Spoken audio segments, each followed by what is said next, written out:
জন্মদিন মানেই সাধারণত জাঁকজমক, রঙিন বেলুন, কেক কাটা, আতশবাজি আর বিলাসবহুল আয়োজন।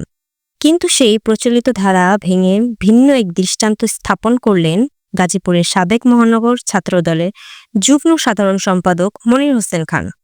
গাজীপুর মহানগরীর কারখানা বাজার এলাকার বাসিন্দা রবিউল্লাহ খানের সন্তান মনির হোসেন খান তার ৩৬তম জন্মদিন উদযাপন করেছেন নিজের পরিবারের গণ্ডিতে নয়, বরং গ্রামের সকল মানুষের সঙ্গে ভাগাভাগি করে। তার এই ব্যতিক্রমী জন্মদিনে উপস্থিত ছিলেন সমবয়সী বন্ধু, শিশু কিশোর, এলাকার গুণীজন এবং অসংখ্য শুভানুধ্যায়ী। অনুষ্ঠানে বিশেষ মোনাজাতের মাধ্যমে তার দীর্ঘায়ু, সুস্বাস্থ্য ও মঙ্গল কামনা করেন আমন্ত্রিতরা। সবশেষে উপস্থিত অতিথি ও স্থানীয়দের মাঝে উৎকৃষ্ট মানের খাবার পরিবেশন করা হয়, যেখানে হাসি আনন্দে এক অনন্য মানবিক পরিবেশ সৃষ্টি হয়। যেখানে অনেকেই জন্মদিনে বিলাসিতা ও আড়ম্বরকে প্রাধান্য দেয়, সেখানে মনির হোসেন খানের এই উদ্যোগ সমাজে ইতিবাচক বার্তা দিয়েছেন। আনন্দ ভাগাভাগি করলেই তা দ্বিগুণ হয়। শ্রাবণী শেফা, বিপিসি নিউজ।